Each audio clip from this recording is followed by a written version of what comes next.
Alhamdulillahirabbil alamin. Alhamdulillahilladzi hadana lihada wa ma kunna linahtadiya laula an hadanallah.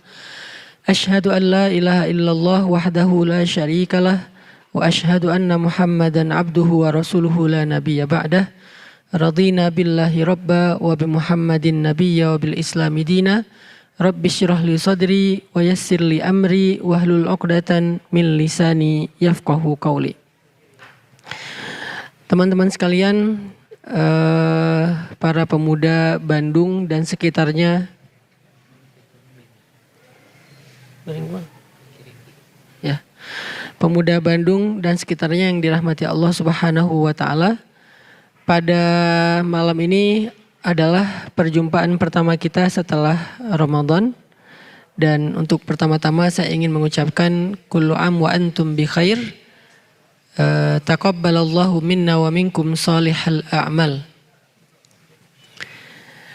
Semoga ibadah-ibadah yang kita kerjakan di bulan Ramadan menjadi ibadah yang akan memudahkan segala urusan kita sepanjang tahun ke depan.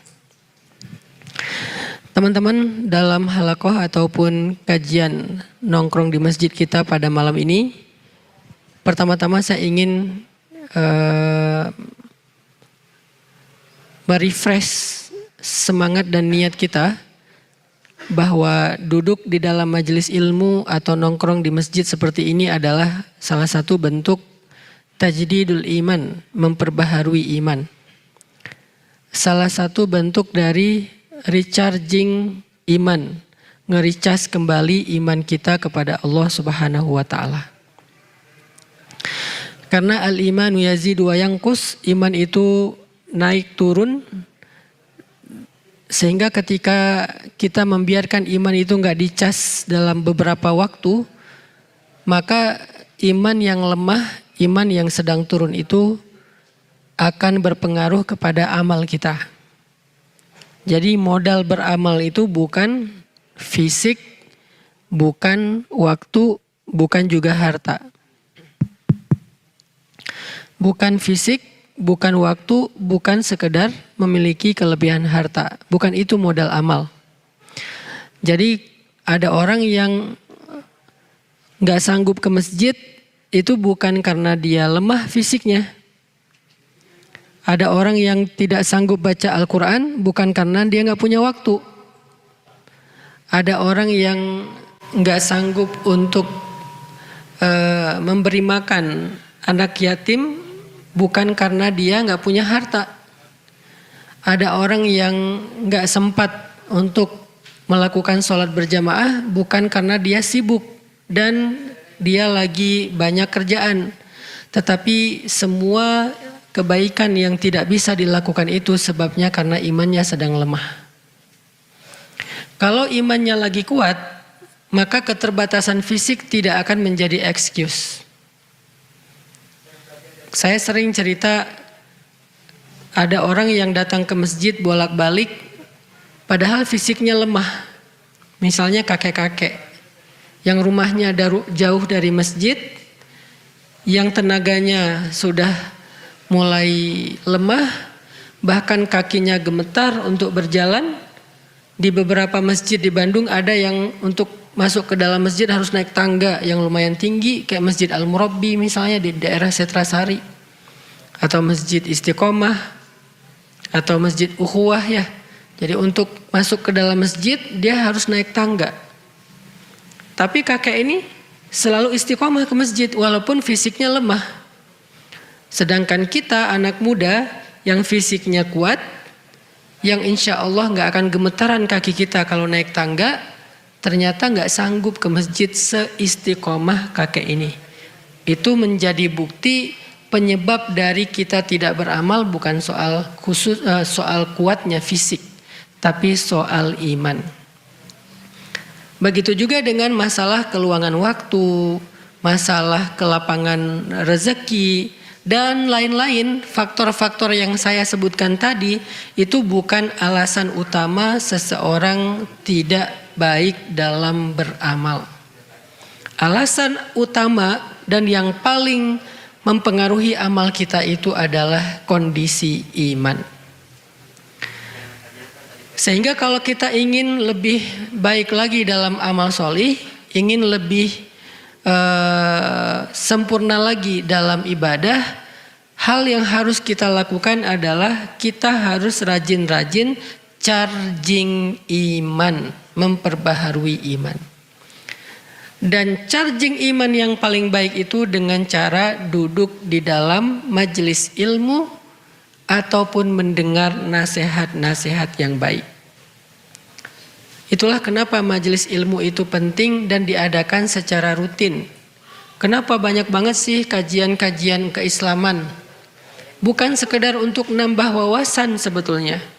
Karena kalau sekedar untuk nambah wawasan, kita bisa baca sendiri.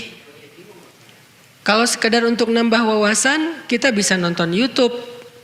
Tapi efek kepada hati dan iman itu beda dengan kita duduk di dalam majelis ilmu. Apalagi kita datang dengan persiapan yang baik. Sebelum datang ke majelis ilmu, mandi dulu misalnya. Memang ngaruh Ustadz, ngaruh. Sama kayak kita datang Jumatan dalam keadaan udah mandi, udah bersih-bersih, pakai pakaian yang baik. Kecuali buat teman-teman yang memang gak mungkin melakukan ini karena datang ke majelis ilmu sambil pulang kuliah, pulang kerja, it's okay. Tapi buat kita yang mungkin masih bisa, maka kita persiapkan sebaik mungkin. Hadir dalam majelis ilmu dengan outfit terbaik, dengan kondisi yang nyaman, udah segar, udah mandi, udah relax, bahkan pakai parfum. Karena itu adab duduk dalam majelis ilmu itu memakai parfum agar malaikat di sebelah kita nyaman, termasuk teman yang di sebelah kita. Nah, ini adalah adab yang membuat nanti ilmu itu akan berpengaruh kepada keimanan kita. Kalau cuman sekedar untuk dapatin wawasan, teman-teman udah pasti seringlah mengakses konten-konten di YouTube ataupun di platform-platform sosial media yang lain. Teman-teman bisa aja baca sendiri di Google atau di e-book kalau nggak baca buku yang hard copy. Tapi majelis ilmu punya keajaiban lain dari sekedar berbagi wawasan. Dia ada keberkahan di dalamnya. Yang kita tahu hadisnya, ketika orang berkumpul untuk mencari ilmu dan berzikir kepada Allah, maka malaikat akan menaungi mereka dan berselawat untuk mereka. Itu nggak didapatkan di dalam cara-cara yang lain selain duduk di dalam majelis ilmu. Ternyata iman juga berpengaruh bukan hanya kepada amal kita, tapi iman juga berpengaruh kepada perilaku kita. Dalam Islam iman itu core. Dia itu asalah, dia itu akar dari banyak hal dalam hidup kita. Jadi kalau dibahasakan dengan alam tara kaifa daraballahu masalan kalimatan thayyibah kasyajaratin thayyibah asluha itu dari kata asal itu dari bahasa Arab jadi bahasa Indonesia asal itu artinya pokoknya atau akarnya. Asluha sabit, akarnya asalnya sangat kuat. Apa akar yang sangat kuat ini? Kata ulama tafsir, iman. Jadi sebuah pohon, maka kekuatan itu terletak kepada akar. Kalau akarnya kuat, gimana pun angin mengguncangkan pohon itu, menggoyangkan pohon tersebut, maka pohon itu tidak akan roboh atau tumbang karena akarnya kuat. Akar itu juga yang akan memberikan nutrisi kepada seluruh pohon itu, mulai dari batangnya, dahannya, daunnya, buahnya, dan seterusnya. Dari akar. Makanya yang pertama Allah bahas asluha, akarnya, yaitu iman. Ini bahasa analogi atau permisalan di dalam Al-Quran. Kalau kita misalnya memiliki akar iman yang ditanam di dalam hati itu dengan kondisi yang baik, maka insya Allah akar ini akan menyerap ilmu, akan menyerap zikrullah akan menyerap energi-energi yang baik, akan menyerap semua nutrisi yang baik lalu disebarkan ke seluruh diri kita dan kehidupan kita. Saya nggak bilang tubuh kita ya, karena hati yang dimaksud di sini bukan organ. Maka akar ini akan mengalirkan, akan menyebarkan nutrisi kebaikan ke seluruh diri kita dan kehidupan kita. Tapi begitu akar ini keropos, begitu akar ini rusak, begitu akar ini nggak kuat, lemah karena cuma satu akar, maka kondisi diri kita dan kehidupan kita juga akan berpengaruh kepada yang tidak baik. Itulah kenapa iman itu harus di-refresh. Dia berpengaruh bukan hanya kepada amal solih atau ibadah. Dia bahkan berpengaruh kepada perilaku kita. Kayak gimana maksudnya Ustadz? Iman mempengaruhi behavior, perilaku kita, akhlak kita. Nabi SAW bersabda, "Man kana yu'minu billahi wal yaumil akhir falyakul khairan aw liyasmut." Man kana yu'minu billahi wal yaumil akhir falyukrim dhaifah. Man kana yu'minu billahi wal yaumil akhir falyukrim atau falyuhsin ila jarih atau falyukrim jarah. Kalimat awalnya sama, man kana yu'minu billahi wal yaumil akhir. Tapi dampaknya beda-beda. Yang pertama, siapa yang beriman kepada Allah dan hari akhir, hasilnya hendaklah dia berkata-kata baik atau diam. Itu perilaku. Kalimat yang lain, hadis yang lain, siapa yang beriman kepada Allah dan hari akhir, hendaklah dia memuliakan tamunya. Itu juga perilaku. Siapa yang beriman kepada Allah dan hari akhir, hendaklah dia berbuat baik kepada tetangganya. Itu juga perilaku. Artinya perilaku, akhlak dan karakter kehidupan kita sehari-hari ternyata dipengaruhi oleh kondisi iman. Terutama dalam kondisi-kondisi sulit.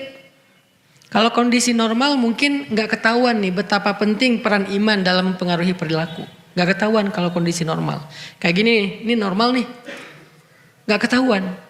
Ketahuannya pas lagi kondisi sulit atau ada ujian. Dalam kehidupan sehari-hari misalnya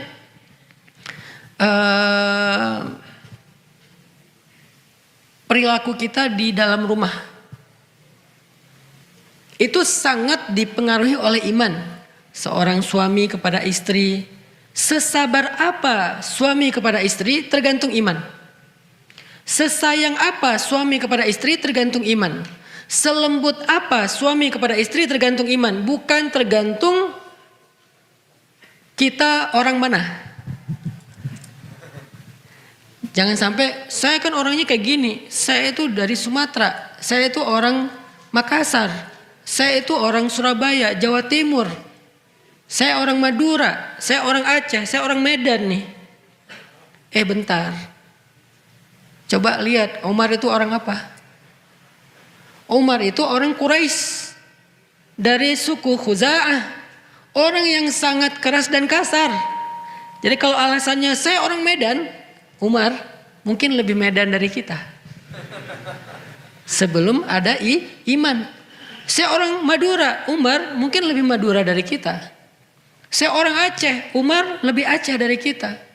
Saya orang misalnya Surabaya, apapun lah alasan background suku, Umar lebih daripada kita dalam urusan keras, kasar. Makanya dikenallah Umar dengan orang yang ghalidun syadid, orang yang kasar dan keras. Atau mungkin kehidupan kita di masa lalu, saya emang anak jalanan, saya tinggal di terminal, saya gaulnya di jalan, orang jalan emang kayak gini. Umar itu lebih jalan daripada kita sebelum ada iman. Tetapi setelah iman, dia menjadi orang yang paling lembut terhadap istrinya di rumah. Dan kita mendengar kan kisah bagaimana Umar dimarahi istri, diam aja.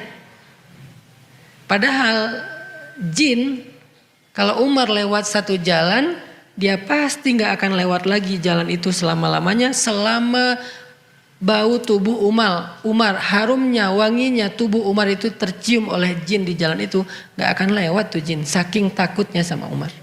Kan sahabat sama jin macam-macam ceritanya ya, gak kayak KKN ya, lebih ngeri lah. Sama Dauh, sama siapa lagi itu mah, ada jin yang dikejar sama sahabat sampai jin itu lompat ke pagar dan jatuh. Gak ada kan film kayak gitu? Jin dikejar sahabat, loncat pagar, kesandung jatuh. Ada jin yang apa istilahnya tuh? Dilipat-lipat sama sahabat, kayak dilecekin sama sahabat. Kalau bahasa orang Jawa diuyel-uyel sama sahabat. Ada yang digituin. Ada jin yang dipukul sama sahabat sampai buta matanya. Kalau Umar gak usah fisik, aroma tubuhnya Umar aja jin udah lari. Saking takutnya jin sama Umar. Kok takut? Apa sih yang ditakuti dari Umar? Ghalidun syadid, kasar dan kerasnya Umar. Bukan hanya iman ya. Kalau iman kenapa gak Abu Bakar yang kayak gitu? Karena Abu Bakar secara iman kita tahu gak ada tandingannya di antara umat Islam setelah Rasulullah kan. Kalau ditimbang kalau ditimbang iman Abu Bakar di satu timbangan, kemudian iman kaum muslimin sepanjang sejarah dari zaman Nabi sampai sekarang di timbangan yang lain, maka iman Abu Bakar itu lebih berat. Jadi pastinya kalau karena alasan kesolehan, Abu Bakar udah lebih soleh daripada Umar pastinya. Walaupun sama-sama soleh. Apa yang ditakuti oleh jin dari Umar yang tidak dialami oleh Abu Bakar, tidak dialami oleh Utsman, tidak dialami oleh sahabat-sahabat yang lain. Itu tadi, bahkan Khalid aja gak ngalamin. Khalid gak gitu sama jin. Jin takut sama Khalid, tapi gak segitunya. Khalid bin Walid. Siapa lagi jagoan-jagoannya Nabi? Sa'ad bin Abi Waqqas. Siapa lagi? Banyaklah keren-kerennya sahabat. Pastinya Ali bin Abi Thalib. Ali sebetulnya juga sangat ditakuti jin. Jin mengambil jarak dari Ali itu sekian jauh. Tapi Umar aroma aja ditakutin sama jin. Kenapa? Saking ghalidun syadid, saking keras dan kasarnya Umar, itu jin aja takut dengan kerasnya Umar. Gak bisa mungkin kita jabatan tangan sama Umar aja, tangan kita remuk dan Umar gak sengaja. Oh kenapa? Sampai ada yang patah, saking kerasnya dan kuatnya Umar. Jin takut banget tuh. Tapi orang kayak gini di rumah dimarahin istri, diam aja. Kenapa? Karena iman. Karena Nabi yang nyuruh gitu. Bersikap lemah lembutlah kamu kepada pasanganmu, kepada perempuan. Sehingga ketika perempuan marah, maka Umar bin Khattab akhlaknya terhadap istrinya menjadi baik karena iman di dalam hatinya. Begitu juga dengan perilaku yang di luar rumah. Mulai dari tetangga, mulai dari tamu, mulai dari dan seterusnya. Seperti yang kita pernah dengar kisah. Ada sahabat Ansor yang menyambut tamu di rumahnya. Dengan menghidangkan makanan satu-satunya yang dia punya. Yang bahkan dia dari siang belum makan. Anak-anaknya belum makan kan? Pas malam tamu itu datang ke rumah mereka, mereka hidangkan makanan yang hanya cukup untuk satu orang dewasa. Dihidangkan kepada orang tersebut, lalu tamu itu merasa gak enak hati, ini gimana makannya? Tuan rumah kok gak makan? Terus ini makanannya cuma sedikit, cukup gak kalau saya makan nanti tuan rumah jadi gak makan misalnya. Akhirnya yang punya rumah memadamkan lampu di rumahnya, lalu menemani tamu ini makan dengan cara kecap-kecap seolah-olah ikut makan sampai tamu ini kenyang. Kok bisa ada yang berperilaku kayak gitu kepada tamu yang bahkan gak dia kenal? Kalau tamu itu teman lama mungkin beda cerita. Kalau tamu itu adalah misalnya saudara atau keluarga dekat beda cerita. Ini tamu gak dikenal, sesama mukmin doang nih modalnya. Sesama orang yang beriman, kok bisa kayak gitu? Karena mukmin itu diantara mereka adalah ikhwah. Innamal mu'minuna, sesungguhnya orang yang beriman itu bersaudara. Jadi dia perlakukan lebih daripada saudara biologisnya, sehingga dia bisa berperilaku seperti itu kepada tamu. Apa dasarnya? Iman, asluha sabit. Iman itu mempengaruhi perilaku banget.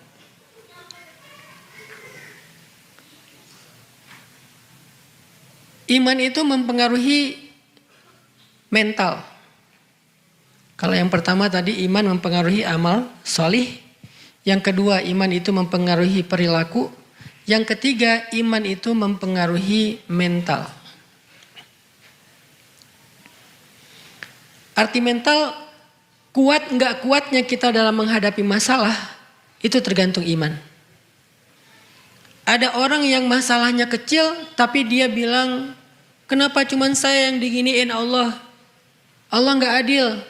Saya udah nggak kuat lagi. Saya pengen mati aja. Dan seterusnya keluh kesah yang seolah-olah dia merasa dialah orang yang paling susah di muka bumi. Sebetulnya dia bukan orang paling susah di muka bumi. Dia lagi lemah iman. Karena kalau dia mau fair, dia mau objektif, pasti dia akan menemukan banyak orang di luar sana yang lebih susah daripada hidupnya. Kehidupan mereka lebih susah daripada kehidupannya tuh banyak di luar sana. Kalau kita mulai sedikit melihat keadaan orang yang di bawah kita, itu nggak perlu susah payah kita untuk menemukan mereka. Ada di mana-mana dan mereka lebih susah daripada kita dalam urusan kehidupan. Sehingga kita nggak layak mengeluh kalau mereka aja nggak ngeluh gitu. Sehingga kita nggak boleh berputus asa kalau mereka aja masih berusaha. Sehingga kita nggak boleh menyerah kalau mereka aja masih berjuang. Karena mereka lebih susah dari kita. Tapi kenapa kita berkeluh kesah seolah-olah kita merasa orang yang paling susah dalam hidup di dunia? Iman. Mentalnya nggak kuat. Hanya masalah perasaan, nggak jadi nikah, diputusin, ditolak lamaran, dan seterusnya. Dicuekin, nggak diberikan harapan, atau malah ditikung temen dalam urusan perasaan nih. Apa yang menjadikan seseorang bertahan, survive, bahkan kemudian sukses, sementara yang lain hampir bunuh diri, ada yang bahkan bunuh diri terus nggak berhasil. Apa yang membedakan mereka? Apakah masalahnya? Enggak. Masalahnya hampir sama di antara mereka. Yang membedakan mereka kekuatan iman yang mempengaruhi mental mereka. Jadi kalau hari ini banyak yang mengalami masalah mental atau mental illness, apapun namanya, mau bipolar, mau skizo, mau apapun namanya, maka harusnya hal yang perlu kita kuatkan adalah akar dari diri kita. Akar dari diri kita itu ada di dalam hati, namanya iman. Itu yang harus dikuatkan. Namanya masalah, semua kita punya masalah pasti. Ustadz punya masalah, pasti punya. Masalah kita itu setiap hari, cuman ada yang masalahnya pas satu fase masalahnya kayak naik banget, jadi banyak banget masalah kayak nggak beres-beres. Ada aja bertubi-tubi, ada fase yang landai, tapi tetap ada masalah, cuman nggak seperti yang fase tadi. Ngalamin, semua kita ngalamin, bukan saya doang, bukan teman-teman doang, kita semua ngalamin fase kayak gitu. Apa yang membuat bertahan? Dalam rumah tangga nih, buat yang udah nikah. Ada fase ketika kayaknya lagi nyaman, tiba-tiba turun sampai nggak kebayang di bawahnya tuh. Kayak nggak kebayang, aduh kok berat banget, atau kok sesek banget kayak orang nyelam. Ada kalanya lagi kayak terbang gitu, slow, santai, bisa lihat view yang indah. Ada kalanya turun tapi masih nyaman karena ada di daratan atau di permukaan air. Ada kalanya nyelamnya cuma 5 meter, enak juga. 10 meter, 20 meter, udah mulai kayak ditekan, sesek, sakit kepala, telinga bunyi nguing-nguing, ya. Ada kalanya yang seperti itu, sehingga pengen nyerah, pengen naik ke permukaan cepat-cepat dan ninggalin pasangan kita di bawah. Ada. Apa yang membuat orang bertahan? Iman. Iman kayak gimana maksudnya? Iman yang mengajarkan dia bertahan. Karena iman akan mengatakan, la tai'asu min rahmatillah. Jangan berputus asa dari rahmat Allah. Inna nasrallahi qarib. Pertolongan Allah itu sudah dekat. Bertahan, sabar. Pertolongan Allah itu sudah dekat. Allah itu pasti nolong hambanya yang sabar. Gak mungkin dianggurin, gak mungkin ditinggalin, gak mungkin dicuekin, itu gak mungkin. Iman yang bilang kayak gitu, nggak mungkin. Ketika kita mengatakan, kok bisa sih Allah ninggalin saya? Pasti bukan iman yang ngomong itu. Yang ngomong itu siapa? Syak, keraguan. Kan lawannya iman keraguan kan? Wa minan nasi man yaqulu amanna billahi wa bil yaumil akhir wa ma hum bimu'minin. Ada orang yang mengatakan kami beriman kepada Allah, kami beriman kepada hari akhir, kata Allah, dan mereka bukanlah orang yang beriman. Mereka bilang iman tapi kata Allah enggak. Kenapa? Karena di dalam hati mereka fi qulubihim marad. Marad apa? Penyakit apa yang ada di dalam hati mereka? Raib. Dzalikal kitabu la raib. Raib. Raib itu bahasa Arab yang jadi bahasa Indonesia. Raib itu hilang. Hilang di sini artinya apa? Diragukan keberadaannya. Berarti raib itu artinya ragu-ragu. Maka lawan dari iman adalah keraguan. Ketika kita mulai meragukan kebaikan, kebesaran, keagungan, kekuasaan Allah dalam konteks masalah pribadi kita, disitulah kita dalam kondisi lemah iman dan kemudian kita akan lemah dalam segala hal. Tapi ketika kita yakin kepada Allah, keagungannya, kebaikannya, kekuasaannya, kemuliaannya dalam konteks masalah kita, disitulah kita sedang kuat iman, maka insya Allah kita akan kuat dalam segala hal, termasuk kuat mental tadi.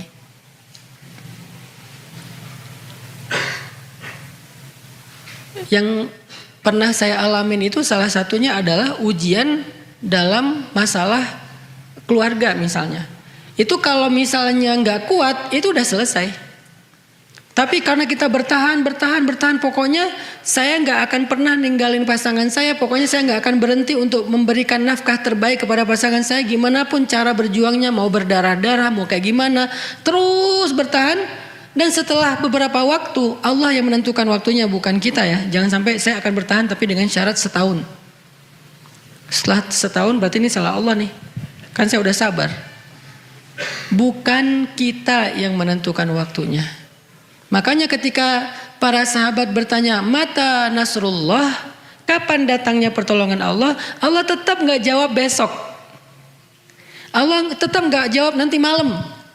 Allah tetap gak jawab besok pagi atau kapan waktu yang spesifik, yang jelas gitu. Enggak. Allah bilangnya, ala inna nasrullahi qarib. Udah dekat. Kenapa bahasanya dekat? Enggak disebutin aja dekat itu berapa lama lagi sih? Sejam? Sehari? Sepekan? Enggak, karena Allah pengen kita belajar yakin sama Allah, bukan bertransaksi sama Allah. Kalau Allah bilang angkanya, kita akan bertransaksi. Oke, ya udah saya sabar ya, sehari kan. Tapi karena Allah bilang sebentar lagi, ya udah Allah lebih tahu deh kapan waktunya. Saya ikutin aja flow-nya.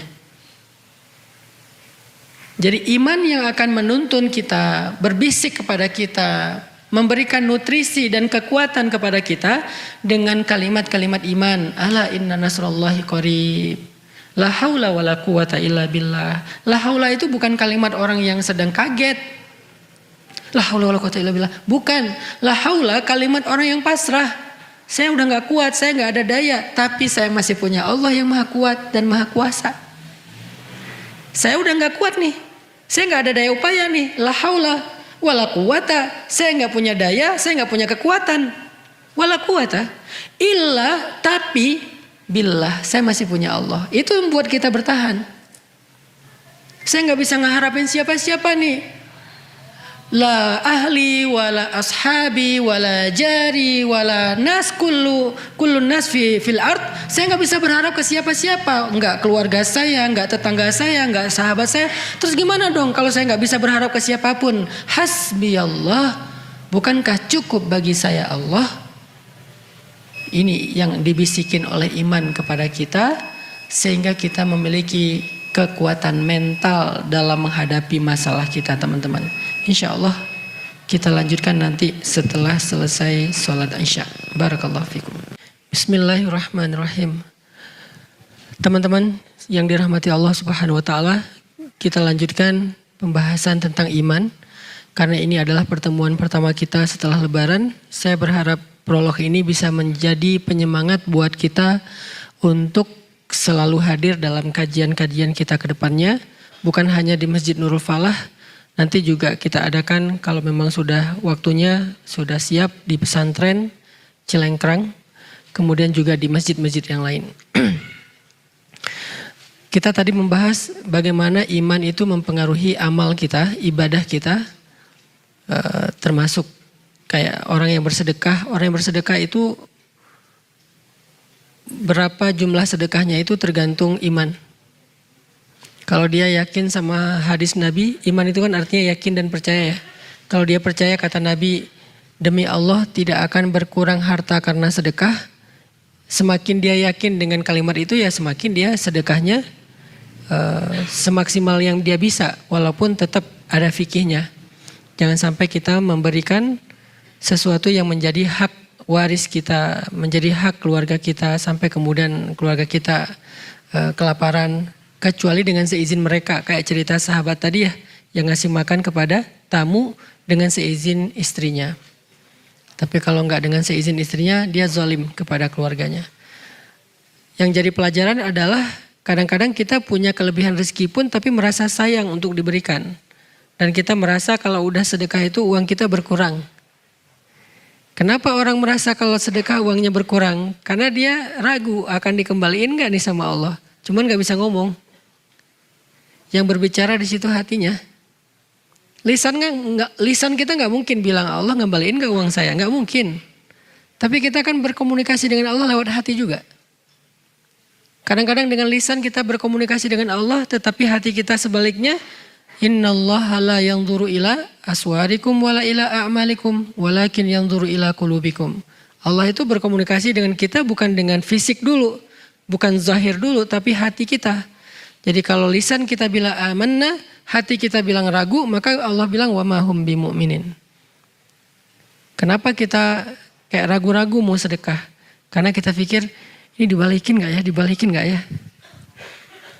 Buktiin deh, buktiin sendiri. Saya gak akan minta nih pakai apa, sini kasih, saya gak akan minta gitu. Buktiin sendiri-sendiri aja deh. Karena kita masing-masing punya cara sendiri, buktiin aja sendiri.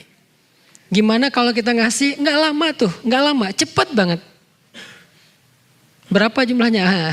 Jangan tanya saya, Allah lebih tahu. Saya nggak berani menjanjikan angkanya karena bisa dikonversi dalam bentuk angka, bisa dikonversi dalam bentuk kehidupan, bahagia, hidayah, bisa juga untuk keluarga, anak kita, dan yang lebih baik lagi dikonversinya di akhirat. Jangan semuanya pengen diambil di dunia, terus akhirat kita sisanya apa? Kan kita nggak hidup sekali doang teman-teman. Kita hidup tuh 2 kali, mati yang sekali, hidup 2 kali. Dan dalam kehidupan kita di akhirat, kita juga butuh bekal seperti kehidupan di dunia. Tapi karena kehidupan di dunia ini kita gak lama, bekalnya gak banyak-banyak amat. Sedangkan kehidupan akhirat lama, susah. Udah gak bisa ikhtiar lagi. Di dunia kita masih bisa ikhtiar nih. Di akhirat kita tinggal make yang di dunia. Udah gak bisa diikhtiarkan lagi. Itulah kenapa butuh bekal akhirat. Jangan semuanya pengen dihabisin di dunia. Kali 700 kali lipat. Kita sedekah 1000 pengen balik 700.000. Kok baliknya cuma 100.000? Kan 600.000-nya di akhirat. Karena kita butuh di akhirat itu lebih banyak daripada butuh di dunia. Kecuali di akhirat ada lapangan pekerjaan. Masih ada proyek-proyekan, masih bisa dagang. Masalahnya di akhirat gak ada itu. Adanya cuma nikmat dan kesusahan. Orang yang nikmat artinya dia mendapatkan rahmat Allah dan Allah merahmati dia karena amal-amal dia. Ini biar lengkap nih kalimatnya. Dia tidak mendapatkan nikmat karena amalnya, tetapi dia mendapatkan nikmat karena rahmat Allah. Masuk surga karena rahmat Allah, tetapi Allah merahmati yang beramal. Kan gitu ya. Kita gak masuk surga karena sholat. Kita gak masuk surga karena sedekah, karena puasa, karena amal solih. Kita masuk surga karena rahmat Allah. Ya. Terus pertanyaannya, siapa yang Allah rahmati? Yang beramal solih. Gimana Allah merahmati yang berbuat dosa, maksiat dan zalim? Kalau gitu di mana keadilan Allah? Kalau Allah sama-sama merahmati yang zalim sama yang terzalimi. Orang menyakiti kita, Kemudian maaf nih bahasa lebih vulgar lagi. Seorang koruptor, seorang begal, seorang perampok yang belum bertobat nih ceritanya. Mengambil hak orang lain, merampas hak orang lain, menyakiti orang lain, sama masuk surganya dengan korbannya. Terus di mana keadilan Allah? Kecuali dia sudah bertaubat. Artinya kita di akhirat itu udah nggak bisa lagi beramal, nggak bisa lagi berusaha, sehingga orang yang menyesal di akhirat pasti ngomongnya gini, ya Allah kembalikan saya ke dunia, maka saya akan melakukan ibadah, sholat, sedekah dan seterusnya. Pasti minta dibalikin ke dunia. Kenapa? Karena di dunia doang bisa berusaha kayak gitu.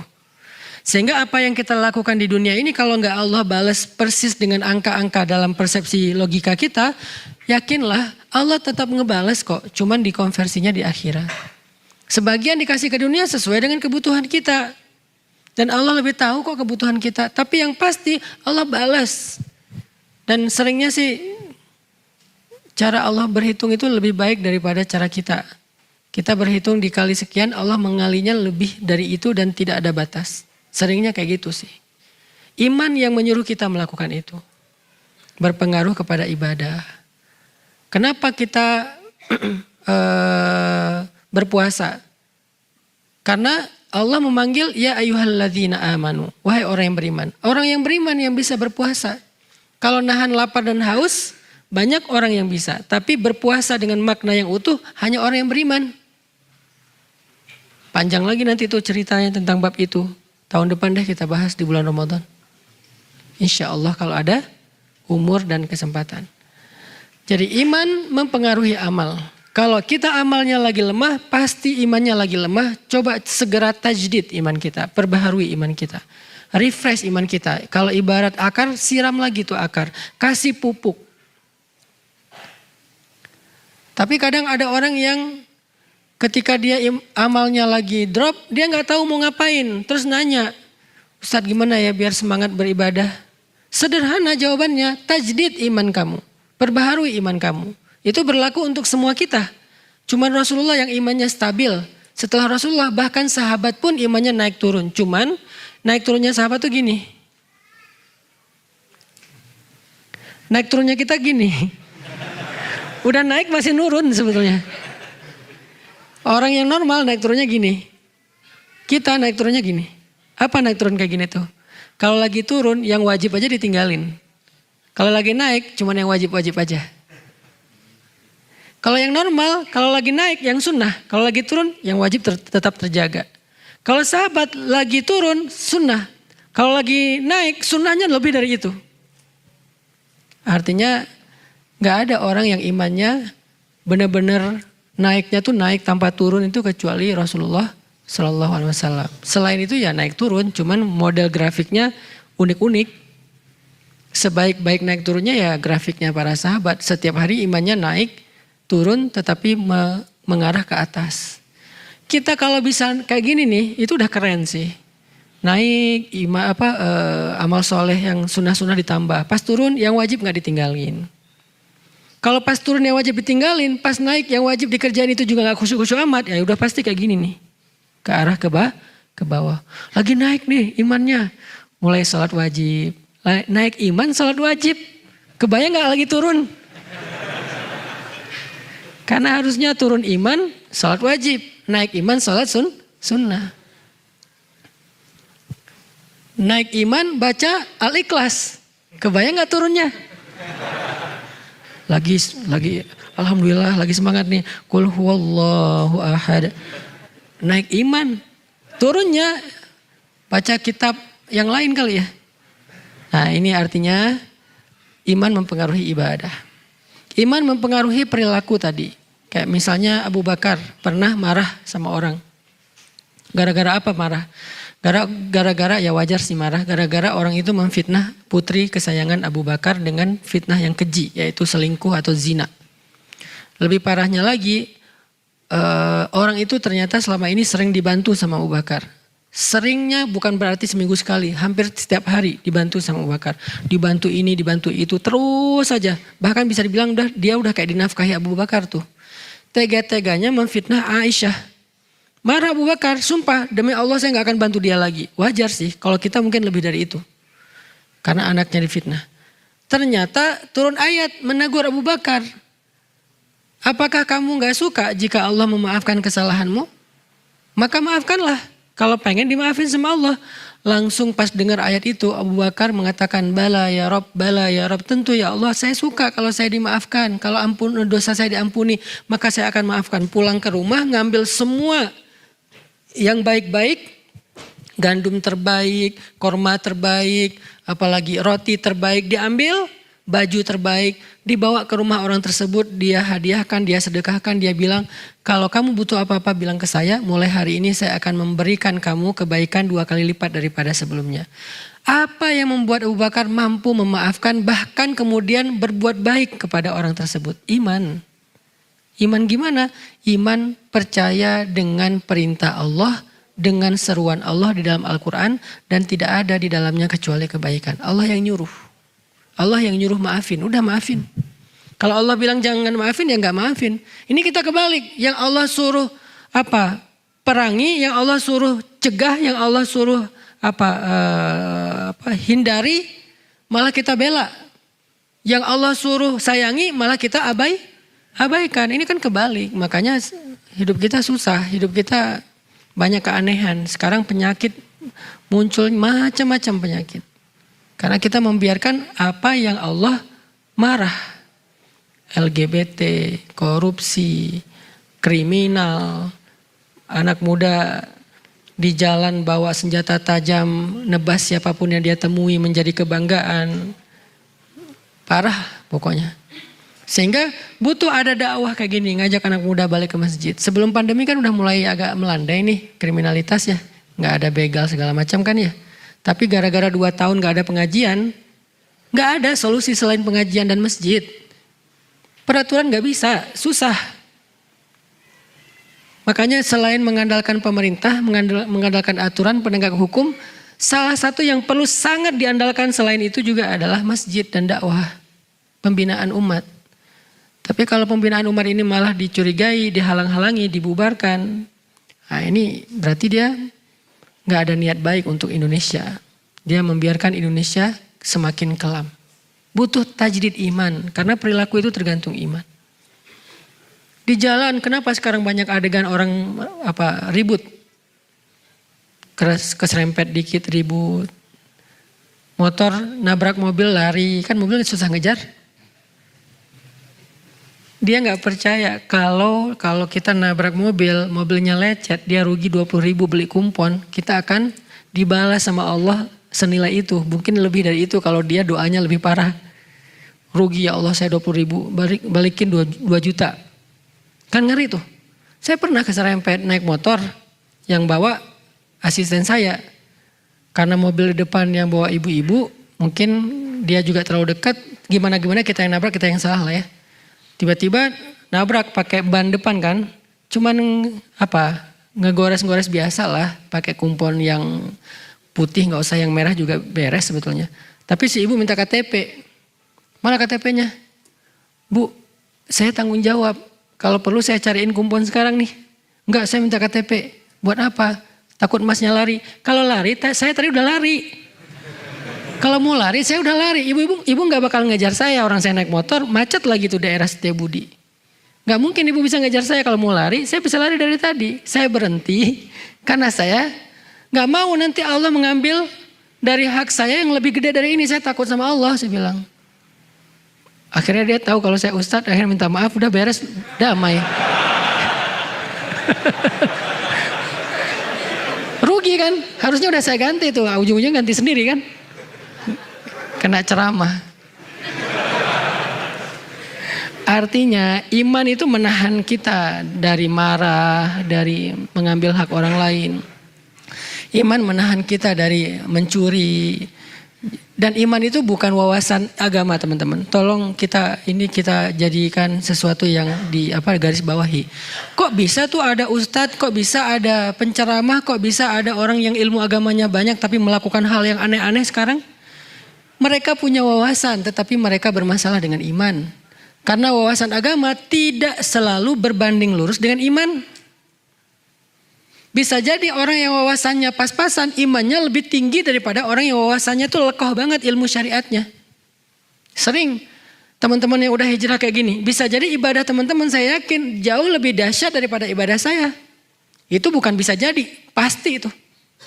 Karena pas baru hijrah ngerasa banyak dosa, pengen menebus masa lalu, akhirnya ibadahnya dipol-polin, gaspol. Sedangkan saya atau ustadz mungkin ngerasa udah sering beramal, mungkin ya. Akhirnya ya santai aja kita. Buktinya apa? Kalau lagi umroh tuh. Kalau lagi umroh saya selalu kalah sama jamaah saya. Kita ngerasa setahun berapa kali umroh. Jamaah kita ngerasa mungkin umrohnya seumur hidup cuma sekali.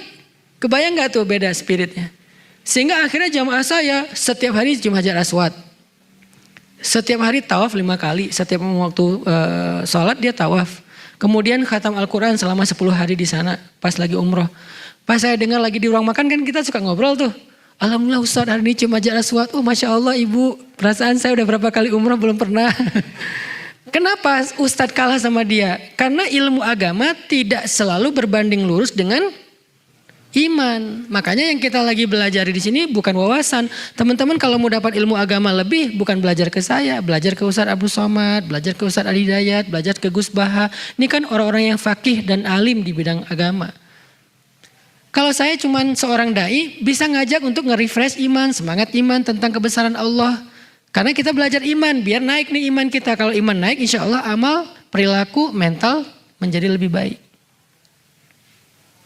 Jadi teman-teman jangan heran ya kalau misalnya ada ustadz, apapun namanya, kiai atau habib, dia orang yang tahu banget ilmu agama, halal haram kok melakukan hal yang aneh. Itu dia punya wawasan tetapi tidak punya iman. Itu juga sangat kita sayangkan. Makanya yang kita coba duduk dalam majelis ilmu itu tujuannya pengen belajar iman. Belajar iman itu isinya apa Ustadz? Belajar kebesaran Allah. Udah itu aja. Saya nggak mau memperluas pembahasan kemana-mana. Saya nggak bahas tentang fikih. Karena fikih akan mudah ketika kita beriman. Fikih terasa jadi beban dan berat kalau iman kita lemah. Kenapa 13 tahun di Mekah fikih belum terlalu kompleks?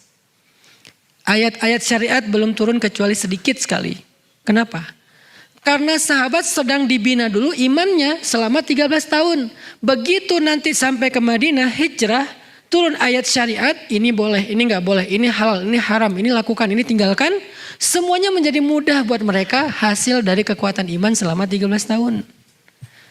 Tapi kalau dibalik fasenya, baru belajar langsung, baru masuk Islam langsung, lakukan ini, berat, nggak akan kuat. Muncullah, Islam mah beban. Saya nggak berani hijrah, belum siap. Saya belum siap untuk ini, belum siap untuk itu. Yang belum siap itu bukan apa-apa, imannya yang belum siap. Maka yuk kita belajar iman, supaya buruan bisa siap. Kenapa ada orang yang meninggalkan satu pekerjaan yang orang lain itu menginginkan pekerjaannya? Karena di dalamnya ada syubhat. Kalau karena di dalamnya ada syubhat, orang lain kok mau yang syubhat? Karena iman. Iman yang membuat dia berani dan mengambil resiko untuk meninggalkan pekerjaan yang penghasilannya besar karena di dalamnya ada syubhat atau yang haram. Sedangkan yang lain yang imannya lemah atau mungkin belum punya iman, dia tidak melihat itu. Buat dia mana yang menguntungkan dan menghasilkan. Bukan mana yang baik dan diridhoi Allah. Buat kita yang gak baik, gak diridhoi Allah, itu bukan rezeki. Jadi kalau ada istilah bukan rezeki kita, itulah yang bukan rezeki kita. Mana yang bukan rezeki kita? Yang haram, itu bukan rezeki kita. Kalau ada yang halal kita hilang, itu bukan, narasinya bukan, ini bukan rezeki kamu. Bukan. Narasinya Allah mau mengganti dengan yang lebih baik dengan ini. Yang bukan rezeki kita itu yang haram, udah itu aja. Jangan sampai kita berpikir ketika kita kehilangan sesuatu memang bukan rezeki saya. Rezeki kita itu. Tapi kalau kita sabar, Allah pengen mengganti yang lebih baik. Yang bukan rezeki kita itu yang haram atau yang syubhatnya kebanyakan. Kalau yang syubhat-syubhat dikit di zaman ini agak susah. Itu pilihan pribadi. Tetapi kalau pilihan dalam bahasa dakwah, kita nggak boleh terlalu memberatkan seperti itu. Yang jelas-jelas haram itu bukan rezeki kita. Sehingga kita tinggalkan. Nanti makan apa? Iman yang akan menjawab. Bukankah Allah yang ngasih makan? Sehingga ketika seorang ulama ahli ibadah berangkat haji, setelah setelah istri dan anak-anaknya ridho, tidak meninggalkan nafkah kecuali untuk kebutuhan 3 hari. Lalu ketika mereka udah lapar, istrinya ngeluh kepada anak perempuannya. Kamu sih yang menyemangati ayah buat haji. Akhirnya sekarang kita gak tahu mau makan apa, gak ada yang menafkahi kita. Anak perempuannya yang solehan nanya kepada ibunya, ya ummah, wah ibu, ayah kita itu ar-razzaq atau akilur rizki, pemberi rezeki atau pemakan rezeki. Ayah itu pemakan rezeki atau pemberi rezeki? Kata ibunya, ya sama dengan kita, akilur rizki, dia pemakan rezeki sama dengan kita, bukan razak, bukan pemberi rezeki. Kalau gitu wahai ummah, pemakan rezeki telah pergi, tetapi pemberi rezeki tidak akan pernah meninggalkan kita. Ini kalimat iman yang membuat seseorang kuat. Yang saya sering kali bilang, kenapa Ustadz berangkat ke Mesir padahal gak punya modal apa-apa, bahkan gak bawa uang serupiah pun. Iman yang mengatakan ke saya, yang ngasih saya makan di Indonesia dengan yang ngasih saya makan di Mesir, Allahnya sama. Berangkat aja. Tapi setelah ikhtiar maksimal ya, ikhtiar ngumpulin duit, akhirnya ada duit habis buat pakai beli visa dan tiket. Udah nggak ada lagi sisa. Ya udah berangkat karena udah azam, sudah ikhtiarnya maksimal. Fa idza faraghta fansab wa ila rabbika farghab. Iman yang nyuruh kita teman-teman. Memaafkan, iman yang nyuruh kita. Menyambung silaturahim yang terputus, iman juga yang nyuruh. Kalau pakai hawa nafsu dan ego nih, gak bakal kita kayak gitu. Misalnya pakai ego nih, ada keluarga besar, karena silaturahim kan berlakunya dalam keluarga kan. Ada keluarga kita, apa sepupu, atau paman, atau ponakan, atau ipar, atau siapapun lah keluarga besar. Ada yang kita gak srek sama dia, terus sempat ribut, udah gitu putus hubungan, nggak ada di grup keluarga besar, kemudian nggak pernah chat, nggak mau tahu, kalau lebaran nggak mau ketemu, dan seterusnya lah, terputus. Kita orang yang merasa marah sama dia ngerasa nggak akan rela saya nyambung silaturahim sama dia, dia jahat banget sama saya, jahat sama keluarga saya, jahat sama ibu saya, jahat sama istri saya, pokoknya saya udah nggak nganggap dia lagi nih, keluarga. Tapi karena ada hadis qudsi di mana Allah berfirman ketika amal manusia dinaikkan kepada Allah setiap hari Senin dan hari Kamis dan setiap pagi dan petang, maka kemudian Allah berfirman, amhilu hadzain hatta yastaliha, anziru hadzain hatta yastaliha. Tahan amal 2 orang ini sampai mereka berdamai. Kalau mereka masih terputus silaturahim, amal mereka tergantung antara langit dan bumi. Kalau mereka wafat, meninggal dalam keadaan silaturahimnya masih terputus, maka amalannya akan berguguran, tidak bernilai di mata Allah. Karena kita yakin dengan itu, kita paksakan diri kita, kita lawan ego kita datang menyambung orang yang memutuskan kita di antara keluarga. Sil man qata'aka, sambunglah orang yang memutuskanmu. Jadi silaturahim itu bukan bertamu teman-teman. Lagi ngapain? Lagi silaturahim. Bukan itu silaturahim. Kenapa silaturahim itu pahalanya gede banget?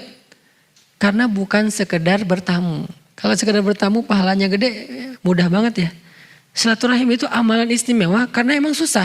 Apa silaturahim itu? Silman qata'aka, sambunglah yang memutuskan. Tapi di sini maksudnya keluarga ya, bukan yang lain. Saya pengen silaturahim sama kamu. Itu nggak ada hadisnya tuh. Nggak boleh loh kita memutuskan silaturahim. Sering kan kayak gitu ya. Pas diputusin bilang, nggak boleh memutuskan silaturahim loh. Emang lo siapanya gua? Sepupu bukan, adik bukan, paman bukan ya. Kan orang lain. Di situ nggak berlaku silaturahim. Kalaupun berlaku dalam kebaikan, bukan dalam masalah pacaran, berlakunya ukhuwah, islahu dzatil bain, bukan silaturahmi. Silaturahmi berlakunya dalam keluarga. Kepada siapa objeknya? Bukan yang lagi nyaman, yang nggak nyaman itulah objeknya. Kalau silaturahim hanya memilih yang nyaman-nyaman, itu bukan sedang menyambung yang terputus, itu sedang menjaga persaudaraan. Bagus juga, cuman bukan hadis silaturahmi. Silaturahmi itu atau silaturahim itu hadisnya silman qata'aka, sambung yang memutuskanmu. Datang kita ke dia, walaupun dia yang memutuskan kita. Setelah datang ternyata dia nggak membuka pintu, minimal tanggung jawab kita sudah tertunaikan. Sehingga amal kita terangkat kepada Allah. Tinggal amal dia yang tergantung di antara langit dan bumi. Kita mah enggak. Tapi kalau kita nahan ego, kita mau menjaga ego, maka dua-duanya tergantung di antara langit dan bumi. Siapa yang menyuruh kita berbesar hati, lapang dada, ringan bebannya iman. Alam nashrah laka sadrak. Bukankah kami telah melapangkan dadamu? Apalagi? Alam nashrah laka sadrak wa wada'na 'anka wizrak, kami turunkan bebanmu. Alladzi anqadha dhahrak, yang memberatkan punggungmu. Wa rafa'na laka dzikrak, dan kami tinggikan derajatmu. Kayak gimana cara biar dada kita lapang? Apa arti dada lapang, teman-teman? Ada yang tahu nggak? Apa arti dada lapang? Apa? Gak ada beban? Bukan. Karena kalau ada ikhlas, beda. Apa? Memaafkan. Ridho. Oke, semuanya mirip-mirip. Dada lapang itu artinya di dalam hati kita muat kesalahan-kesalahan orang lain dan tidak membebani kita. Kesalahan orang lain itu masih masuk dalam hati kita, tidak bikin kita sesek. Itu namanya lapang dada. Kalau satu ujian, satu musibah, satu kesalahan orang lain udah bisa bikin kita nyesek, itu sempit dadanya tuh. Maka dia perlu banyak-banyak berdoa, Rabbi syrah li sadri, ya Allah lapangkan dada saya, Rabbi syrah li sadri. Itu bukan doa sebelum ngomong doang itu. Sebelum ceramah, sebelum public speaking, sebelum ketemu orang, Rabbi syrah li sadri wa yassir li amri. Bukan doa buat itu doang. Ketika kita ngerasa satu kesalahan pasangan kita udah bikin kita nyesek, pasti dada kita sempit. Ustaz gak ngerasain sih, bentar. Kadang ada masalah kecil, tapi kita ngerasanya udah besar. Kenapa? Karena tempat di dada kita kecil. Kadang ada masalah besar, tapi rasanya kecil, karena tempat di dalam hati kita itu lapang. Contoh, ruang masjid ini. Ruang masjid ini kalau diisi 1000 orang, kira-kira gak usah 1000 orang deh.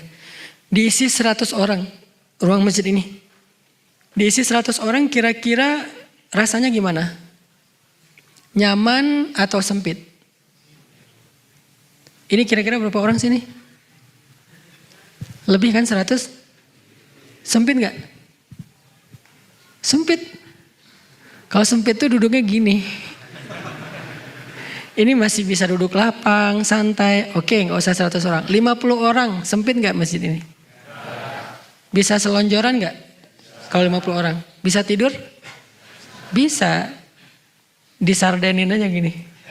Dijajar, di soft. Bisa. 100 orang aja sebetulnya masih bisa tidur. Kalau pakai ukuran soft ya. Tapi mungkin agak ngepas. Coba sekarang kita ambil ruangan toilet. Diisi 50 orang. Ternyata masalahnya bukan berapa besar dan kecil masalah, tetapi berapa besar ruang di dalam hati kita.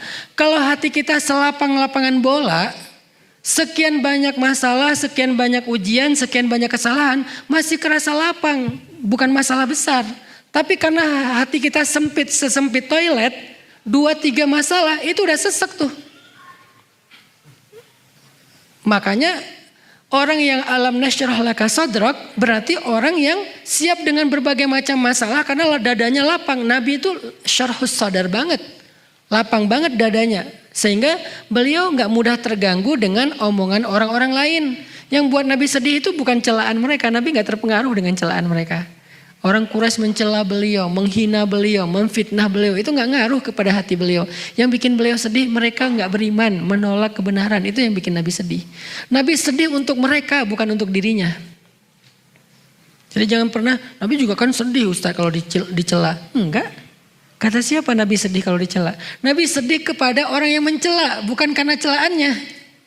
Kalau kita sedih karena celaannya, orang itu celaka, senang kita. Nabi sedih karena tahu orang yang mencela itu akan celaka. Yang dicela itu kekasih Allah. Dan Allah tuh gak ridho banget kekasihnya dicela. Sama kayak kita, kekasih kita dicela, keluarga kita, orang yang kita sayangi dicela. Kita gak ridho, apalagi Allah. Nabi takut itu sama orang itu. Kasihan dia mencela saya. Ntar kalau Allah marah gimana? Kasihan dia menghina saya. Ntar kalau Allah murka gimana? Nabi kasihan sama dia makanya sedih. Bukan karena beliau dicela. Jadi jangan pakai dalil Nabi juga kan sedih kalau dicela. Enggak sedih Nabi itu kalau dicela. Kok bisa sih Nabi nahan? Kok bisa sih Nabi kuat dengan semua perilaku enggak nyaman di sekitarnya? Karena syarhus sadar, lapang dada Nabi itu. Bagaimana Nabi kok bisa lapang dadanya? Baca satu surat sebelum surat itu. Surat Ad-Duha. Ma wadda'aka rabbuka wa ma qala. Allah enggak pernah ninggalin kamu. Itu modalnya, ya, yakin iman. Alam yajidka yatiman fa'awa, wa wajadaka dhallan fahada, wa wajadaka ailan fa'aghna. Itu iman. Jadi surat Ad-Duha, Allah lagi ngajarin Nabi tentang iman, percaya, berserah sama Allah. Hasilnya surat Al-Insyirah atau Asyarah, lapang dada, menjadi ringan beban di punggungnya. Kita belum apa-apa udah kebeban. Beban itu artinya tanggung jawab. Baru dikasih tanggung jawab sedikit udah merasa aduh saya gak sanggup. Baru dikasih amanah dakwah sedikit, aduh saya gak mampu. Kenapa kita ngerasa lemah dan tidak sanggup mengambil beban?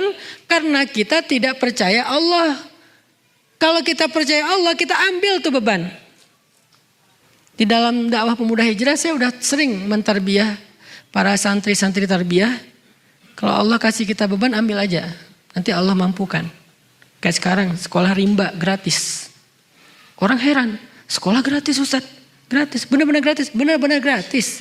Pendaftarannya aja gak ada biaya. Apalagi pembangunan, SPP gak ada itu. Sekarang udah masuk angkatan kedua. Beban gak? Beban lah. Terus beban itu saya timpakan ke guru. Enggak juga lah, guru mah tetap profesional. Di atas UMR. Gak boleh gurunya mentang-mentang yayasan dapat beban sekolah gratis, ya guru ikhlas aja ya. Kan kita sekolah gratis.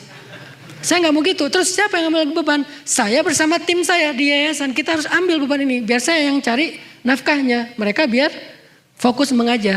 Anak-anak biar fokus belajar. Saya cari nafkah sebagai ayah misalnya. Anak saya belajar, istri saya yang penting ngurus rumah, ayahnya cari nafkah. Kan kita sebagai laki-laki kan gitu kan? Ar-rijal. Salah satu di antara karakteristik rijal, cowok, kesatria, kuwatut tahammul, kuat mengangkat beban. Makin besar beban yang dia angkat berarti dia kesatria sejati. Kalau kita bilang kita kesatria tapi gak ada beban dalam hidup yang kita angkat, kita bukan kesatria, kita manusia biasa.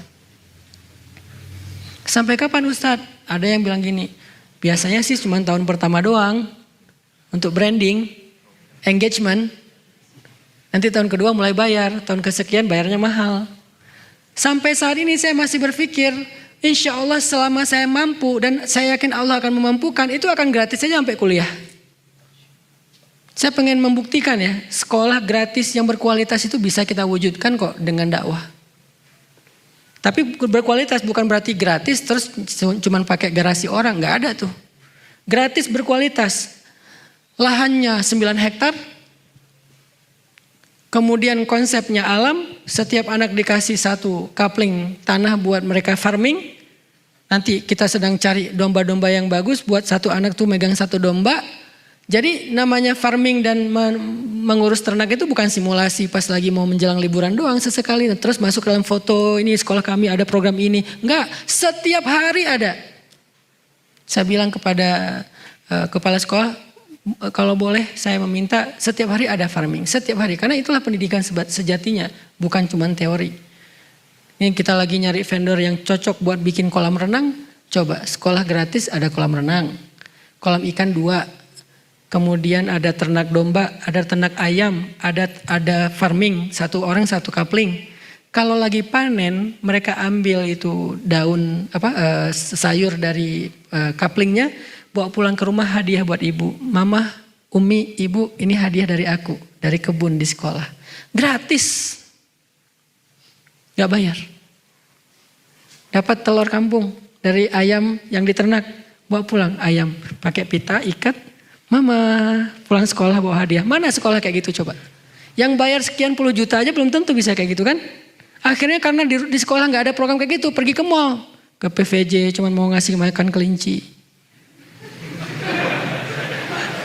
Bayar pula. Udah kita yang ngasih makan, bayar. Tapi kan namanya juga objek wisata ya, wajar. Nah, ada berkuda, ada stable. Ada stable sendiri, bisa berkuda sendiri. Silakan, diprogram nanti jadwalnya biar teratur. Belajar berkuda gratis. Coba teman-teman sekali berkuda bayar berapa? Gak usah di jauh-jauh Cisangkuy deh. Satu putaran doang. Yang ada kuda yang dikasih pelana yang bendera Amerika itu. Satu putaran 50.000. Itu bukan belajar berkuda. Itu lagi pengen tahu rasanya naik kuda. Nggak jadi bisa berkuda. Kalau di kita emang dilatih sama seorang pelatih berkuda sampai anak-anak ini harapannya kelas 6 SD nanti target saya. Mereka itu udah bisa berkuda dengan gallop, udah canter, udah lari. Udah benar-benar bisa berkuda. Karena itu bukan atlet ya, itu skill wajibnya cowok. Khususnya cowok. Kalau cewek sunnah boleh, kalau bisa lebih bagus, nggak bisa nggak apa-apa. Cowok harus. Berenang harus bisa berenang. Gratis. Itu namanya beban. Kok Ustaz ngambil kayak gitu sementara finansial pemuda hijrah juga nggak gede-gede amat, belum tentu siap sekian tahun. Saya punya keyakinan kalau kita udah ambil beban, Allah akan kuatkan.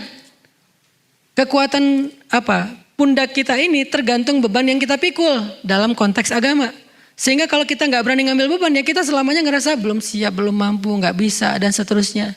Begitu kita ambil beban tiba-tiba sanggup. Itu yang saya lakukan dalam keluarga. Ketika ada keluarga misalnya saudara, ipar, sepupu dan seterusnya ada kebutuhan apa, kita coba ambil bebannya, ya udah nggak apa-apa nanti biar saya aja. Emangnya saya punya, belum tentu saya kelebihan harta juga, tapi setelah itu Allah ganti, ternyata ngeri gantinya tuh. Apa yang membuat kita mau mengambil beban teman-teman? Iman. Makanya belajar iman ini kunci segala sesuatu, emang akar kehidupan dan diri kita. Asluha sabit. Kalau udah asluha sabit, far'uha fis sama. Nanti dahannya menjulang sampai ke langit. Tu'ti ukulaha kullahinin biizni rabbiha. Buah dan daunnya akan lebat sekali dan memberikan hasil setiap waktu dengan izin Allah. Itu efek dari akar iman. Jadi belajar iman itu penting. Gara-gara belajar iman, kita akhirnya jadi berani melakukan hal-hal yang orang lain gak berani. Kita jadi mampu melakukan hal-hal yang orang lain gak mampu. Termasuk tadi masalah mental. Kita bertahan dengan hal yang orang lain gak bertahan. Aku gak habis pikir kok dia kuat ya, kok dia sabar ya. Iman, siapa dia? Bilal. Sampai orang-orang Quraisy pun bertanya, aku takut dia akan mati. Ketika lagi nonton live streaming Bilal disiksa, ada viewers yang komen, aku takut dia mati. Terus viewer yang lain nanya, siapa yang kamu maksud? Yang lain yang tadi pertama bilang, aku takut Umayyah yang mati, bukan Bilal. Ternyata yang ditakutkan akan celaka dan mati ketika dalam adegan penyiksaan Bilal bukan Bilal tapi Umayyahnya. Kok bisa Umayyah yang ditakuti, yang dikhawatirin, yang dikasihani? Karena terlihat Umayyah yang menyiksa Bilal, dia yang tersiksa. Umayyah menyiksa Bilal tapi yang tersiksa Umayyah sendiri. Capek dia nyiksa Bilal. Bilalnya tidak terlihat kayak keberatan atau merasa terbeban atau apa. Walaupun sakit ya, tetapi dia tidak terlihat di matanya, di pandangan matanya bahwa dia itu benar-benar tersiksa, enggak. Tapi dia kuat dan menikmati siksaan itu walaupun berdarah, sakit, dia berteriak tapi dia menikmati. Bahkan dia selangkah pun enggak mau memberikan kepada Umayyah apa yang Umayyah minta. Apa modal Bilal bertahan seperti gunung. Sampai orang-orang mengatakan, sekarang aku baru tahu laki-laki itu bukan dilihat dari penampilannya. Tetapi laki-laki itu dilihat dari ketabahannya. Dan aku baru tahu sekarang Bilal lebih kuat dari semua laki-laki sempurna yang ada di Mekah. Jadi gunung. teguh banget, tabah banget. Apa modalnya? Kita tahu jawabannya. Kalimat ahadun ahad. Ahadun ahad. Iman kepada Allah. Itu yang bikin Bilal bertahan. Jadi kalau kita mau ngambil Bilal sebagai model, inspirasi, teladan kita agar kita bertahan, ya berarti kuatin ahadun ahadnya. Iman, belief, percaya, thiqah, berharap sama Allahnya. Itu modal banget loh teman-teman, modal banget. Jadi sebelum kalian belajar sains, belajar ilmu apapun, bahkan ilmu agama dalam bentuk wawasan, belajar ini dulu. Sehingga kalau kalian udah belajar iman, apapun setelahnya akan menjadi kebaikan. Belajar sains setelah iman, nanti jawabannya kalimat responnya adalah, ekspresinya adalah hadza min fadli rabbi. Subhanaka rabbana ma khalaqta hadza batila. Jadi responnya adalah Allahu Akbar. Itu respon orang yang mengerti sains setelah iman. Tapi orang yang mengerti sains tapi nggak ngerti iman, responnya adalah ini adalah fenomena alam. Kalimat fenomena alam. Dia lebih mending pakai kalimat itu daripada memuji Allah. Padahal ini bukan fenomena alam doang. Ya, tetapi di atasnya ini kebesaran Allah. Ini kebesaran Allah. Sekecil apapun penemuan saintis yang dia dapatkan, maka dia akan mengatakan ini kebesaran Allah, ini kebesaran Allah. Karena biasanya orang kalau nggak ngerti iman, dia akan mengatakan wah ini teori ilmiahnya begini, ini fenomena alam, ini terjadi karena ini. Penjelasannya detail, tapi dia lupa ada siapa di balik semua itu. Kita kalau lagi takjub sama Instagram dan Facebook, kita pasti nggak lupa dong sama foundernya yang membuat platform secanggih ini. Kalau kita takjub sama teknologi Tesla dan seterusnya, kita nggak lupa dong sama foundernya yang membuat teknologi canggih masa depan seperti ini. Ada helikopter, ada mungkin mobil listrik, ada nanti bentar lagi taksi terbang, ada apa segala macam, banyak lah. Kita kalau takjub sama misalnya sebuah platform jual beli yang bikin banyak orang jadi orang kaya kayak Amazon, kita takjub juga pasti sama foundernya. Artinya kenapa kita nggak lupa sama Jeff Bezos, Elon Musk, Mark Zuckerberg dan seterusnya? Karena kita tahu mereka sebelum kita paham mereka itu nggak terputus dari karya mereka. Maka karya Allah yaitu ciptaannya nggak akan terputus dari Robnya. Ini nggak terjadi tanpa Allah. Sebagaimana Facebook nggak ada tanpa si Mark.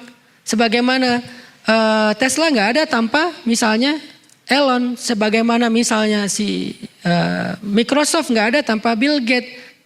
Amazon nggak ada tanpa Jeff dan seterusnya. Kita yakin itu. Kenapa giliran alam kita bilang ini fenomena alam seolah-olah terjadi secara kebetulan dan tidak ada orang di balik, tidak ada zat di baliknya. Kita kagum banget sama karya-karya kecil manusia, kita kurang kagum sama karya besar yang Maha Pencipta. Itu iman. Makanya belajar iman dulu sebelum apapun. Jadilah mukmin dulu.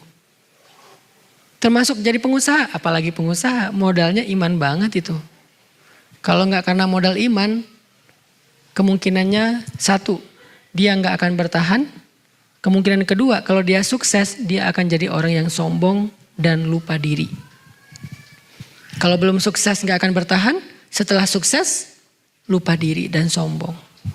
Tapi kalau dia beriman sebelum sukses, dia akan bertahan sampai dia sukses. Kalau setelah sukses, dia menjadi orang yang paling bermanfaat untuk orang lain dan tidak lupa kepada Allah.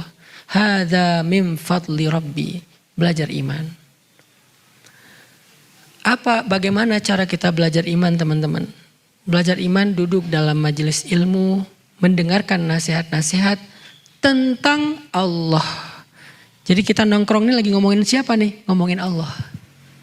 Kita nggak ngomongin artis, kita nggak ngomongin tentang berita yang lagi viral, kita nggak ngomongin tentang diri kita lagi ngomongin tentang Allah. Itu tujuan kita duduk dalam majelis ilmu. Semua tema saya bisa dibilang itu sebetulnya tema akidah, cuman dalam konteks-konteks yang berbeda. Jomblo fisabilillah itu akidah banget itu. Kok bisa Ustaz? Kan ada statementnya. serahkan aja hatinya kepada Allah. Biar Allah yang menggenggam hatinya. Jadi jangan kamu yang genggam, putusin, udah gitu serahin sama Allah. Itu kan ilmu akidah. Karena akidah itu solusi. Iman itu solusi. Kalau bukan karena kita yakin sama Allah, nggak berani juga kita mutusin ya. Nanti kalau jadi sama yang lain gimana? Nanti kalau dia berubah pikiran gimana? Allah yang menjaga hatinya. Tapi terjadi Ustadz, setelah diputusin jadi sama yang lain. Artinya Allah memang pengen ngasih kamu yang lebih baik dari dia. Emang kamu lebih tahu dari Allah? Allahu ya'lamu wa antum la ta'lamun. Allah lebih tahu dan kamu nggak tahu. Mana? Ya sabar. Kapan? Ala inna nasrullahi qarib, bentar lagi, tunggu, lagi disiapin yang terbaik. Kamu juga persiapkan diri biar nggak jomplang gitu. Dia udah baik, kamunya nggak benar. Kasihan dia. Kamu udah baik, dia belum siap, kasihan kamu. Lagi disiapin sama Allah. Ada waktunya nanti. Memang bisa Ustaz. Saya mah yakinnya 100% bisa, itu udah pasti itu. Teori akidah itu udah nggak ada 1%, 0,0 sekian persen pun nggak ada keraguan. 100% benar udah.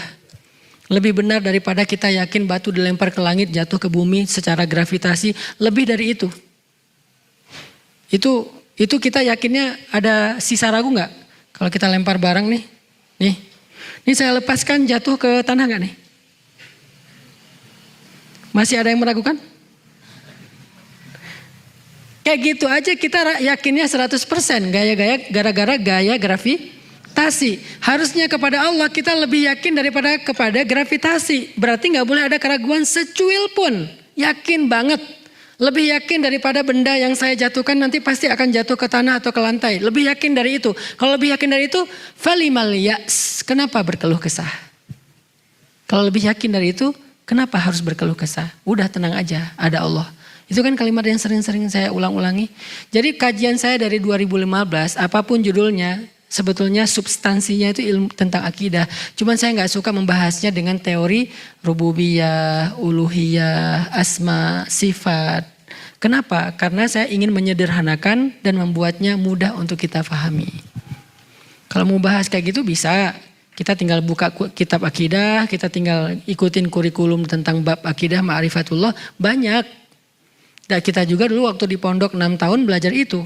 Terus di Al-Azhar belajar itu juga. Tapi kenapa nggak dibahas kayak gitu aja? Kalau dibahas kayak gitu, segmentasi saya bukan orang yang baru hijrah dan baru mau hijrah. Tapi segmen saya udah lama belajar akidah dan mereka nggak butuh dakwah saya. Yang butuh dakwah saya orang yang pengen pulang ke Allah tapi nggak tahu jalan. Mereka tuh pengen pulang sama Allah tapi nggak tahu jalan. Jalan yang ditunjukin sama yang lainnya itu nggak kebaca sama mereka, ribet. Baca mapnya tapi saya nggak ngerti nih mapnya nih apa. Mereka butuh map yang sederhana tapi sampai. Itu kan. Sehingga kita sederhanakan bahasanya. Kebayang gak teman-teman pakai mobil yang di dashboard atau head unitnya itu bahasa Cina. Ada kan yang mobil build up tuh. Bahasa Jepang, bahasa Cina. Mau mencet oke aja kita bingung. Mana nih oke-nya? Kita cari yang paling kecil. Biasanya oke kan 2 huruf tuh. Cari yang simbol-simbolnya sederhana. Klik. Ternyata itu cancel. Bisa juga kayak gitu. Artinya karena kita nggak ngerti kita nggak bisa pakai. Makanya butuh penterjemah yang bisa menerjemahkan ilmu yang sangat luas, yang sangat istimewa ini dalam bahasa yang sederhana. Ilmunya nggak sederhana sih.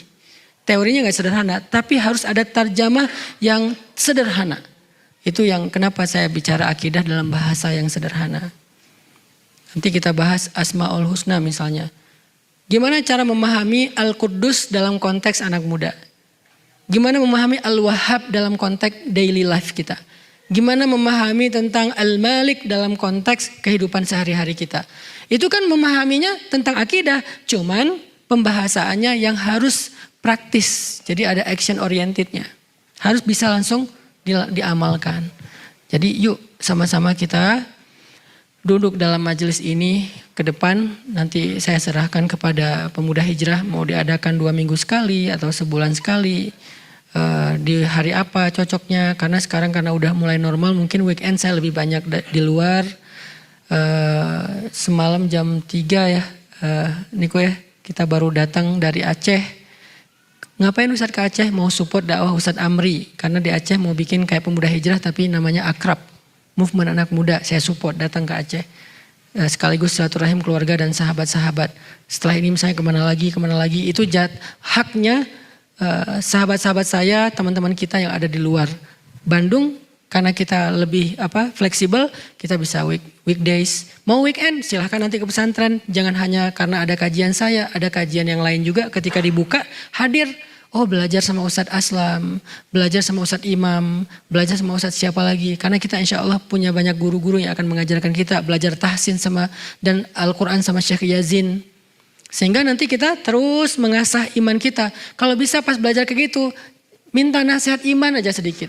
Karena belajar tahsin pun ada iman. Apalagi belajar Al-Quran ya. Kan banyak ayat-ayat iman tuh. Belajar syariat pun harus dengan iman. Kalau enggak kita enggak akan sanggup menjalankan syariat. Syariat berkurban bentar lagi. Kalau nggak pakai iman, pasti itu berat tuh. Tapi beli handphone, ringan itu. Handphone iPhone 14 bentar lagi keluar. Yang katanya di belakang juga udah bisa ada touchscreen-nya di belakang. Berapa harganya? Yang paling murahnya 18 juta. Oh murah banget loh. 18 juta. Kalau yang Pro Max 30 juta. Oh dapat yang kayak gini 30 juta. Worth it banget ya. Giliran kambing, domba cuman 4 juta yang ideal. Kita anggap maaf ya saya belum sanggup, saya bukan orang yang mampu dan segala macam. Ada aja excuse-nya. Apa masalahnya? Iman, bukan mampu gak mampu. Tapi kalau kita yakin bahwa domba atau sapi yang kita kurbankan di Idul Adha itu gak mungkin sia-sia, gak akan mengurangi harta kita. Udah itu mah ringan banget. Justru yang mengurangi harta kita itu membeli urusan dunia itu kurang harta kita. Benar-benar kurang apalagi elektronik. Saat beli aja udah berkurang. Kendaraan baru beli udah turun. Kecuali aset-aset mungkin dia agak stabil atau cenderung naik. Tapi kalau kendaraan elektronik kan baru beli juga udah turun. Karena berstatus second kan baru beli juga. Gak lagi berstatus baru. Sejak dibuka wrappingnya atau kotaknya udah berstatus second dan udah langsung turun harganya. Walaupun belum kita install apa-apa. Buka aja nih wrappingnya nih. Udah harganya turun 50 ribu, 100 ribu. Baru buka doang wrappingnya. Belum saya pegang kok handphonenya. Tapi ini udah kebuka nih. Handphone belum dipegang. Udah kebuka gini, udah turun. Tapi insya Allah kalau fisabilillah salah satunya berkurban, nggak kayak gitu teorinya. Tapi kok kita nggak yakin sih, kok kita nggak gregetan sih, kok kita nggak semangat sih? Tadi masalah iman sama Allah. Kalau kita udah bukan hanya naiknya itu sejak kita niat udah naik tuh harta kita. Niatnya benar ya. Saya tahun ini pengen domba. Yang udah biasa domba, tahun ini saya pengen sapi. Baru niat nih, udah naik harga, udah naik derajat, udah naik pahala. Jadi pahala niatnya doang. Udah gitu kita beli. Belum disembelih, baru dititipin. Udah naik lagi pahalanya. Disembelih sama kita, apalagi kalau kita bisa menyembelih sendiri. Lebih keren lagi. Saya sih pengen bikin tren ya tahun ini. Bagi yang mau aja. Yuk kita belajar menyembelih domba sendiri. Nanti di pesantren, bentar lagi kita akan bikin tarbiyah menyembelih domba. Gak usah sapi dulu deh. Domba dulu aja. Buat anak muda yang sudah mau menyembelih domba tahun ini, berkurban domba, tolong usahakan mulai tahun ini kalau bisa nih ya bagi yang serius nih, mulai nyembelih sendiri deh biar sempurna ibadahnya. Jangan disembelih orang. Kan biasanya masalah di Idul Adha itu susah nyari jagal ya. Jagal laris manis tuh. Dari pagi nyembelih sampai malam, malam tidur gak sengaja. Saking laris refleks gitu kan. Wah kerjaannya siang-siang wah sepanjang. Tuh Ertugrul tuh anak saya yang paling kecil gara-gara ngelihat saya nyembelih. Sampai hari ini asal digendong. Saya gendong dia. Udah gitu salah. Takbir dulu. Allahu Akbar, Allahu Akbar. Nggak gini dia. Kalau gini berarti dia salah. Karena dia ngelihat kita udah dapat tarbiyah tentang cara menyembelih yang benar. Gini caranya. Mau pakai pedang palsu, mau tangan, saya juga nyesel. Aduh salah nih saya nunjukin ke Ertugrul. Jadi tahun ini dia saya suruh main aja deh, gak usah lihat lagi saya nyembelih. Karena ntar artinya mulai tahun ini bisa gak nih anak muda Bandung duluan nih. Kan biasanya tren dari kita kan. Anak muda Bandung, kalian yang udah bisa berkurban satu domba, usahakan nyembelih sendiri. Nanti dari panitia tinggal nyiapin bilah pisaunya aja nih. Datang kan biasanya kita nonton domba yang kita punya kan. Nah sekarang jangan cuma nonton, Apalagi sampai bilang, saya nggak kuat lihat darah. Cewek ngomong gitu oke. Kita ngomong gitu nggak kuat lihat darah. Astagfirullahaladzim. Belajar tahun ini kita kuatkan, karena kalau rame-rame biasanya lebih kuat kan, kalau sendiri kan nggak ini ya, nggak tega kan, kita orangnya lembut sih. Kalau rame-rame insya Allah lebih berani. Nah kita nanti akan, tapi ikut tutorial dulu, jangan asal-asalan nanti menzalimi dan menyakiti hewan sembelihan.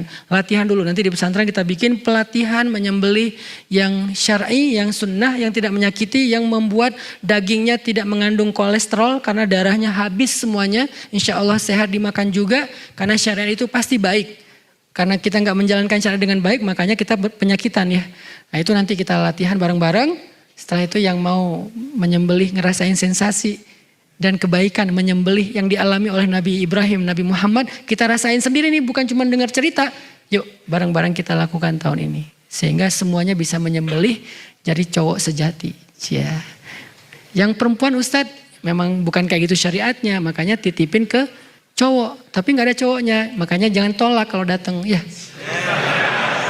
Kalau ada yang datang terima. Itu aja, barakallahu fikum. Bismillahirrahmanirrahim. Ya Allah, ampunkanlah dosa kami. Dosa kami setelah Syawal, mungkin kami tidak seperti Ramadan.